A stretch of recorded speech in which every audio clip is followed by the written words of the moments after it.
Começa agora, Vitrine Literária, com o professor e escritor Francisco Grijó. Tudo sobre literatura contemporânea, temas, autores, obras, debates, análises, curiosidades e bate-papo com autores e editores. Olá, pessoal, mais uma edição do Vitrine Literária com Francisco Grijó, pelas plataformas da Rede Vitória, podcast, YouTube, página de vídeo do Folha Vitória. Então, existem vários caminhos para você poder assistir ao programa atual de hoje, mas você pode também assistir aos programas anteriores, inclusive o último com o editor Gabriel Nascimento. Hoje nós vamos conversar com um autor que não mora no Brasil. Veio a Vitória, veio visitar aqui os amigos, etc. E eu aproveitei para fazer o convite para ele participar do Vitrine Literária. Ele está, inclusive, indo para Piúma, né? Para participar da Feira Literária de Piúma. Ele é o Edson Pereira. O Edson mora na Bélgica há 23 anos. E o primeiro livro do Edson não está aqui. Mas este livro que quem está nos vendo vai poder ver, está aqui, O Leão e as Hienas, aqui, certo? É o livro que trouxe o Gabriel ao programa. Desculpe, o Gabriel não, o Edson ao programa. Bem, a questão é a seguinte. Eu li o texto e me trouxe uma certa estranheza, porque, primeiro, que é um livro de poucas histórias. E você traz duas histórias que são completamente diferentes. Mas antes eu quero saber o seguinte, o que é ser um escritor capixaba na Bélgica? Bem, o que é ser um imigrante fora do Brasil, né? Seria, né? Acho que, primeiramente, o Estado é construído em cima da imigração. O Brasil é um país de imigrantes, entendeu? Então, quando eu vejo isso, eu me pus exatamente da mesma forma lá. Só que pelo lado avesso, pelo oposto. Então, o que é ser um brasileiro ou um capixaba no exterior? Eu penso que as mesmas dificuldades que os imigrantes tiveram para se adaptar ao nosso país, que hoje em dia já estão estabilizados, nós estamos tendo lá agora. Só que pelo caminho oposto, inverso. Você escreve francês, não, né? Sou formado em francês também. Você escreve em francês? Sim, mas tem alguns poemas em francês, em holandês, em francês e em inglês, entendeu? Que estão no meu próximo livro. Você não vai traduzi-los? Não, porque os livros eles foram escritos em francês, em holandês e em inglês, junto com os outros textos em português que está aqui, mas acabei não lançando primeiramente, né? Como te disse, foi o meu primeiro livro, mas por ordem cronológica achei melhor começar a estreia pelo meu segundo livro. Certo.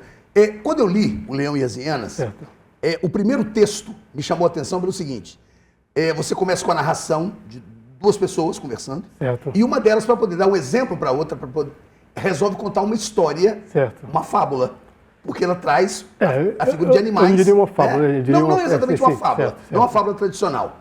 Mas essa pegada, um tanto quanto filosófica, de aprendizado, certo. Ela foi intencional? Foi trabalhado, intencional. Porque primeiro eu escrevi essa história em mais ou menos 1 hora, 2 horas, toda a sinopse do livro. A primeira parte, a parte dos leões. E como escritor, a gente sabe que uma obra só está pronta quando você vê que você sente que ela está pronta. E como eu estava terminando meu curso de Humanidades pela Universidade Aberta de Lisboa, e eu estava justamente estudando a grade das disciplinas da África, os escritores africanos e tudo mais. E eu tinha acabado de ler a Psicanálise dos Contos de Fadas de Bruno Bettelheim. Eu pensei comigo, tinha alguma coisa que estava faltando na obra, para ser uma obra literária. Você tem uma história, é uma história, qualquer um pode ler, mas é uma obra literária? Não, ela falta alguma coisa. Uma obra literária tem que passar uma mensagem, não basta apenas ser uma história. Uma história você conta e fica com uma história. Mas uma obra literária, ela é uma mensagem em si. E é aí que vem um processo criativo de você retrabalhar, reescrever, reanalisar a sua fala. A sinopse está aqui, mas falta alguma coisa. Isso vem alguns dias, algumas semanas, você rever. E aí, Bruno Bettelheim foi direto na minha cabeça, não, eu tenho que trabalhar baseado naquilo que eu estudei dele. Uma obra tem várias facetas, tem várias maneiras de você recontar e de você ver. E ela vai se transformando. Então, e também tem algumas influências de fora, e que isso eu passo no meu livro, algumas referências intertextuais, do Machado, do Sabino, e também As Aventuras de Pi, que é em 3 fases, em 3 mundos. Só que no meu caso não é leões. Eu do tigre, né? Sim, o sim. tigre do Só barco. que na verdade não era essa a base, apenas a montagem em como é que eu vou transformar uma história e falar de outro fato. E juntei também com os estudos acadêmicos que eu fiz da literatura africana, falei, tá aí, eu vou fazer essa a minha mensagem. Como eu sou um imigrante, eu sempre quis escrever algo sobre a imigração, sobre o choque cultural, mas eu queria arranjar um contexto.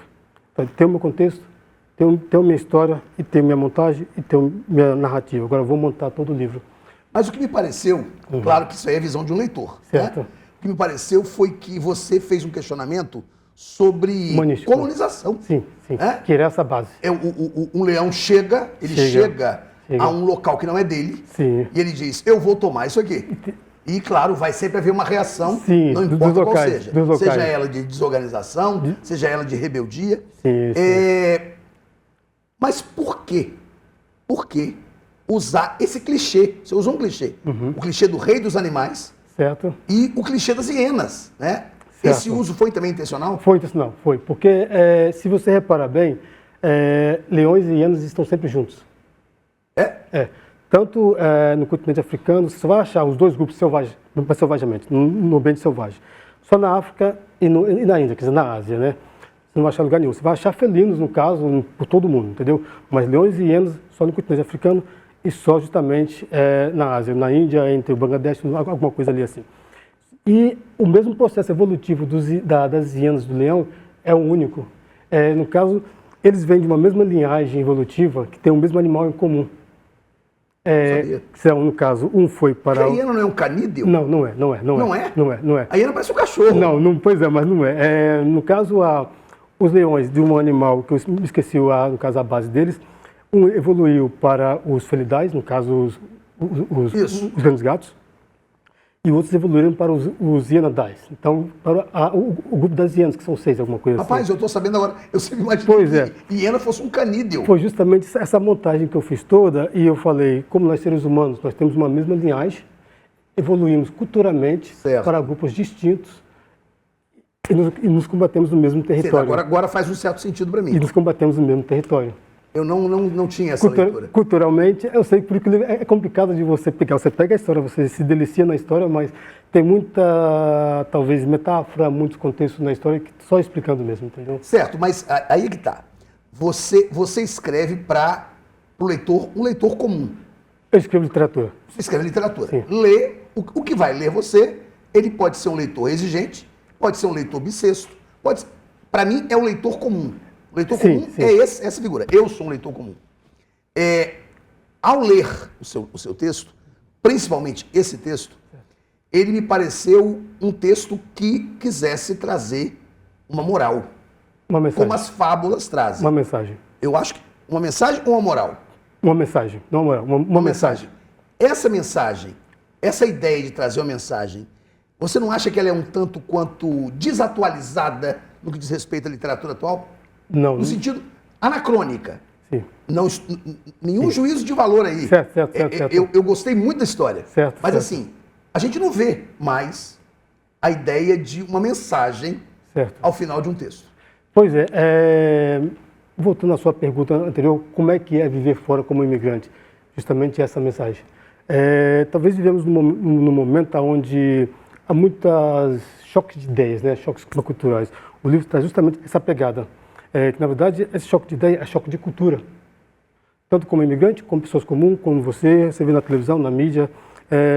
Há esse choque. Não há um diálogo, há um choque, que todo mundo se confronta e vamos ver qual a ideia que bate. Não há aquele diálogo. Então, essa é a mensagem que eu trago do choque mesmo, tanto cultural, de ideias, quanto no terreno, na prática, como imigrante. Por quê?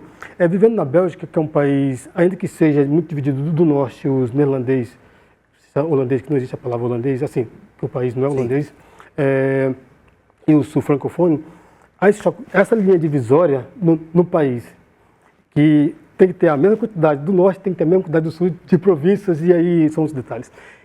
E chegamos nós, imigrantes, aquele choque de, primeiramente, eu tenho uma raiz, um passado, e agora tenho que me adaptar a um país já dividido em 2 ou 3 partes. E qual língua que eu tenho que aprender? Do norte ou do sul? E tem um povo que se combate te puxando, você é obrigado a fazer isso, você é obrigado a fazer aquilo, que é essa cultura. Então você tem que aprender a minha língua. Isso, quando você tem um filho que nasce lá, você percebe isso nas crianças que nascem lá, principalmente de origem africanas, que tem uma cultura muito forte, eles não conseguem se desvencilhar da cultura dos pais e nem se integrar à cultura local. E a choque cultural mental é justamente isso que eu trago no livro, essa abordagem. Até que ponto a identidade cultural ela é positiva ou ela influencia de uma forma negativa? Eu tenho uma parte que a gente chama de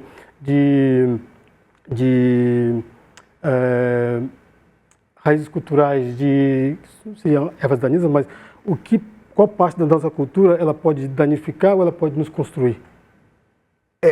O Congo, né?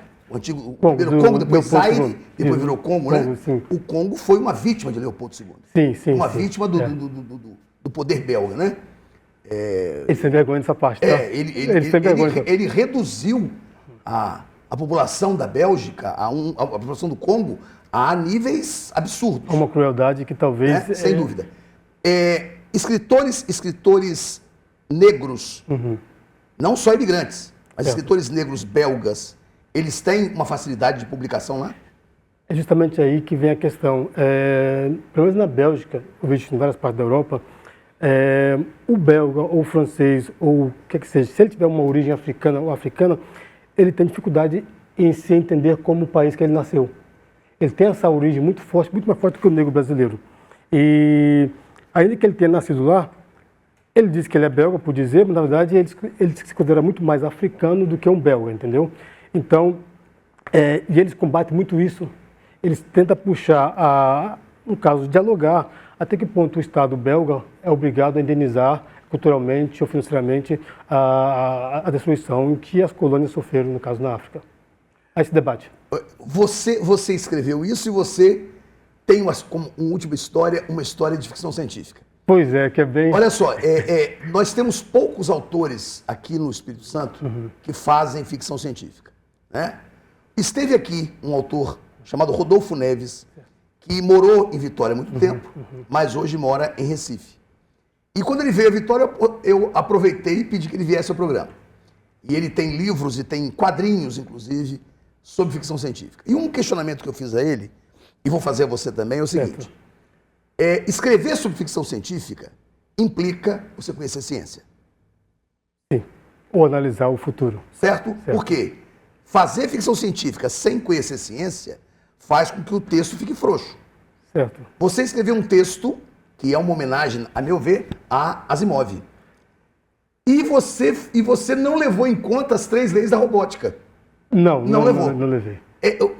A ideia de um robô, de um humanoide, né? Essa ideia que se passa em 2025. Sim, que é próximo. Ou seja, ano que vem. Sim, né? sim. Então você faz um universo muito próximo do que nós temos agora. Na verdade, fala um pouco sobre isso. Na verdade, não. O 2025 foi quando a ideia que eu joguei... Quando a ideia surgiu. Surgiu. É um futuro próximo, depois. Próximo. Porque a ideia justamente é trabalhar com levar o livro para o público belga ou o público próximo e trazer uma mudança no debate, porque o país é difícil de fazer algumas mudanças. Está entendendo? Jogar ideias em debate. Essa é a função, talvez, do escritor. De trazer, debater, chamar a público certos debates, que talvez certas ideias ou conceitos que talvez seria difícil de dialogar em grupo mais pequeno. E não li o Asimov, mas conheço muito o Asimov. Você não leu o Asimov? Não li, mas conheço bastante a obra dele. Sem ler, através de resumo de resenha, entendeu? Certo. Sei dessas ideias aí As ideias robóticas sim, são... O robô não pode matar, Exato, o robô não pode, o robô tem que obedecer e tudo mais. Isso. Só que, na verdade, não foi baseado em cima disso, foi baseado nas leis europeias atuais. É um livro mais de análise do que científico. Explica isso pra gente. Pois é. Não é que eu faço isso no final, bem no finalzinho, eu comento que há um debate de que, eu sugiro isso, de que é mais voltado para a internet que para o uso da modernidade, da nossa perca de liberdade ou de dados e tudo mais, entendeu? Até que ponto os carros, os dados, tudo que é robô, que não são para ter humanoides que circulam no nosso meio, é mais uma crítica social. Até que ponto vamos aceitar toda essa invasão de robô, que alguns campos já tem robôs como garçons, o carro do meu patrão, por exemplo, que é um Tesla, faz coisas que... Esse carro existe? É por isso. Esse carro existe esse carro, que é o carro do meu patrão. Então, Ele faz coisas... Meu patrão, entendeu? Então, ele faz coisas assim que você fica assim, até que ponto aceitamos... Seu patrão leu o livro? O Leão Asiano é baseado nele também. Mas o seu patrão lê Ele em foi português? o primeiro a ler. Ele lê em português? Não, nós fizemos a tradução para o holandês. É que eu tenho 4 traduções do livro. Estou trabalhando, tenho uma em inglês integral para facilitar o público que está em minha volta. Vamos lá, antes que eu perca. Tesla. Pois é, o Tesla. O Tesla é, no caso, as leis do livro. A ideia das leis foi justamente isso, trazer a debate até que ponto tudo que é tecnologia, ela é válida. Até que ponto podemos dar, em termos do benefício de aceitar um carro que dirige um supermercado onde você não compra nada, não faz nada, você apenas joga uma lista no carro e tudo vem já na sua casa, na porta da sua casa. E isso já acontece na Bélgica. Ainda não há esse avanço que está no livro. Até que ponto tudo isso é válido? Até que ponto isso nós vamos aceitar? E quem vai consumir? Se nós temos essa invasão de robôs que vão fazer a mão de obra, mas quem vai consumir? Quem vai ter a condição de consumir se a população não pode trabalhar? É uma crítica social. E juntamente com a invasão dos robôs, que não são robôs, tá? São humanoides, você colocou humanoides. São gente. Então eu não entendi. Pois é, justamente aí o ponto... Como são gente? O ponto-chave da... Não, olha só. Você chama de humanos aqueles que são humanos. Mas são robôs. E você chama humanoides. Quando você faz a diferenciação, você induz o leitor a imaginar que humanoides e humanos são figuras diferentes. Sim, e são. É como os leões, que na verdade não são animais. São os animais no mundo que eu transformo e depois eu faço tranquilo. Isso. Só que na outra metáfora do corpo de AI,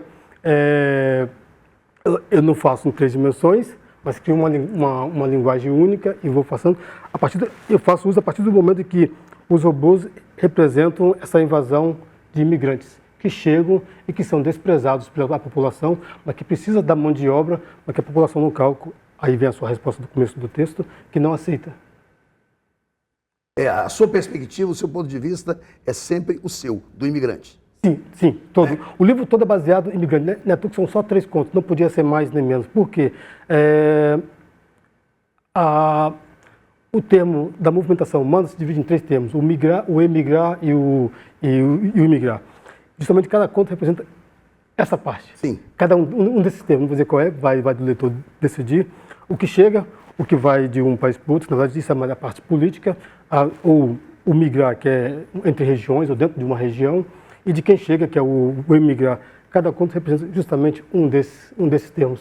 Por isso que o livro foi totalmente estruturado, foi um livro trabalhado, baseado no choque cultural, na imigração, na movimentação humana, e todo esse choque cultural que implica na adaptação, no convívio, na chegada, na saída, no diálogo e no convívio.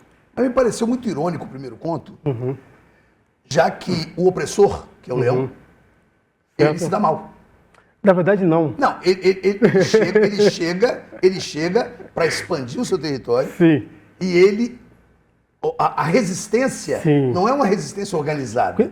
É uma resistência debochada, é uma resistência que ri dele e que o obriga a fazer o trabalho que ele queria que os outros fizessem. Você quer que eu explique isso de uma linguagem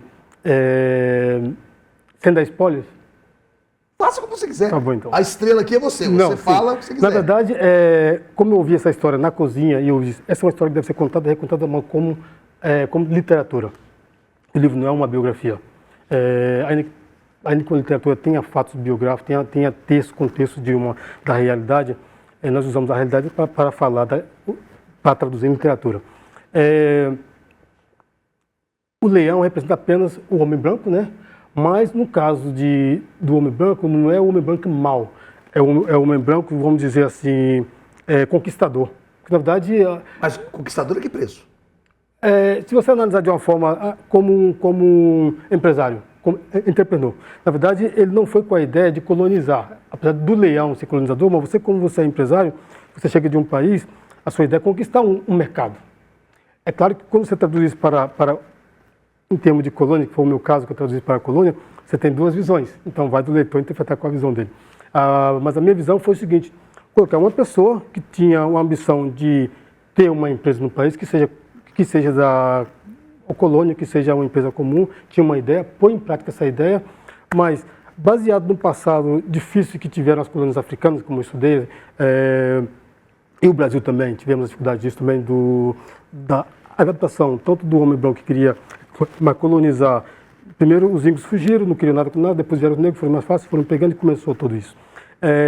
Na ideia, como na África, a África já estava, as colônias já não existiam mais, isso foi recente, havia aquele desdenho, calma aí, esse homem branco vem de lá para cá, com qual ideia que ele vem? Aquela ideia antiga ou a ideia nova? Está entendendo? Por isso que não é com a visão de colônia, é uma visão mesmo de desdém. Calma aí, pegamos esse homem branco com aquela ideia antiga, mas uma vez que você é ferido, que você é mordido por cachorro, você nunca mais vai ter a mesma visão para um cachorro. Claro. Então, não foi a ideia. Então, eu não retrato nenhum personagem mau. Eu apenas coloco os pontos que se convergem no homem branco que não está como um homem opressor, não. Está como um homem que chega, depois de todas as dificuldades que tiveram, com todos os erros que o seu passado fez. Meu patrão é um homem bom, um dos melhores que eu já conheci na minha vida, mas talvez cometemos erros históricos, em termos de povo, que dificilmente se corrige ao longo da evolução. Dificilmente o povo africano vai ver o europeu com um certo olhar, venha, de braços abertos, ainda que haja pessoas com boas intenções. Então, essa ideia que eu ponho no livro, você veio com a ideia boa, sim, mas será que nós estamos preparados para receber? Não, porque o que vocês fizeram no passado ainda está recente. O leitor belga leu? Alguns vieram a ler porque eles estão curiosos para saber o que nós falamos deles e, inclusive, comparam em português, que eu fiz um pequeno lançamento, uma apresentação. Lá. Meu patrão até divulga, ele tem a foto dele, ele me segue, ele está hiper motivado, ele abraça o livro, a ideia do livro. Quando você fala seu patrão, você trabalha com o quê? Eu trabalho com uma empresa da multinacional, que até vim para o Brasil, na área de química e soldagem, na área de produção. Seu patrão é belga, tá lá. É belga, tá lá. Ele é o CEO da empresa, entendeu? E ele viu com curiosidade como o migrante vai subindo tanto no país dele. Ele é migrante? Não. Ele é belga mesmo? Ele é belga, mas o pai dele já veio de outro país. Então ele já rodou tudo. Ele conhece a China, conhece a África, ele é um cara bem rodado, ele sabe como interagir como estrangeiro, ele sabe a dificuldade como um estrangeiro deve ter, porque ele já se pôs como estrangeiro em vários países.